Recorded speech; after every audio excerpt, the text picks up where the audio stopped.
Thank you. I've wanted to talk with you for a long time, and I noticed after I've been listening to you for probably 15 years, but I started hearing what sounds like voices of my own that sound like it's your translation of a vibration into a voice. Yes. And sometimes because Esther has been such a good model, it even sounds like your voice. It's logical that it would, because you equate one with the other. Yes. Yeah. So as it's evolved and I've come to trust it somewhat, I still don't always trust it completely. And it doesn't always sound like Esther's voice, just sometimes. So what I was wondering is, when I'm meditating, which I enjoy so much, and I know you've said like watch the movie and let it go, which I do, there's a part of me that just wants to capture it all. I want to document it. I want to write down everything that I hear, everything that I experience. There's a little shortage consciousness in that. Right. A less shortage consciousness would go like, it's flowing, it always will, I now understand it, whatever I want, whenever I want it. I've opened this, I can calibrate to it. Sometimes I'm better calibrated than others. Just let it evolve for the pleasure of it. We said to Jerry and Esther in the early days, because Jerry was determined to record every word that came out of Esther's mouth, and did. There is a hanger full of recordings. And then we said to them one day, you will need another lifetime to listen to these. And they thought we were kidding, and now they know we were not kidding. The whole point of all of this is, if you think in terms, this is good, especially in the context of this conversation here today.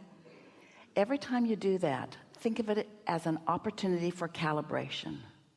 It's like the guitarist is going to tune her guitar, and she's going to enjoy this song, but she does not feel a need to capture every note that she plays.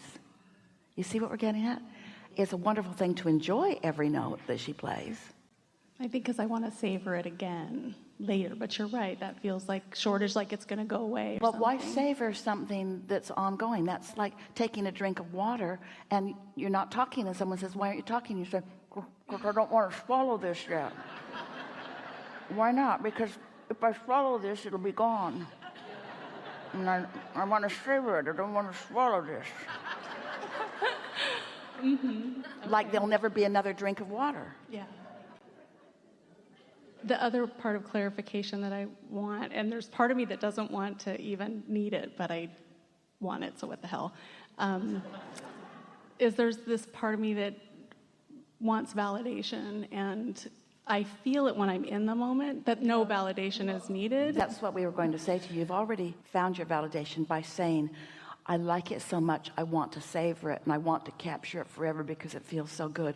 What better evidence of alignment could one find? I don't know. So why does the want continue? Because you're a human. Oh. Because you are somewhat still oriented toward needing validation. But you see, you bring to us the exact point that we started with and that we care most about making all day. You want other humans to high-five you when you're being high-fived by your source with the thrill. And so why look for the other validation? Well, because I've looked for it all of my life. That's what humans do. We get good at things so that other people can look at us and say, oh, you're really good at that. And we say, there's nothing wrong with that. We're not wanting you to hold back and not shine. We want you to carry on and kick your feet high and feel glorious about life. And we love it when others are thrilled when they see you do it. But we want the main reason to be, it just feels so good to me when I hook up with Source and kick up my heels. So the sound of the voice, for lack of a better word, changes. Sometimes it has a masculine sense, sometimes feminine, sometimes group. And I wonder what that is. We love that because what that means is you understand that it's a stream of consciousness and that there are many voices in this family of teachers that you're tapping into. And different questions that you care about could be eliciting different resources. So is there a feeling of that validates it within, that makes it that I can be sure. I know when I reread the words later that they're clearly not mine, and I feel very confident about that. That might also be part of why I like writing it down, because in the moment it doesn't seem very important. Well, they are your words. They are your words because you've translated a vibration into those words. And this is a process whereby you're getting better and better and better at that. But the main point to focus on is not the words that you are interpreting. It's the vibration that you have discovered. It's the vibration that you've calibrated to. That's what you want to celebrate. For most people, they'll calibrate to this vibration, and the only explanation or validation of that calibration that will come to them will be in the form of emotion. That's enough. But sometimes those like you or those like Esther, when the emotion is present, want to put words around the emotion. Just know that the emotion is enough, and if you want more, you can have more. In Esther's case, it wasn't her asking, it was Jerry's.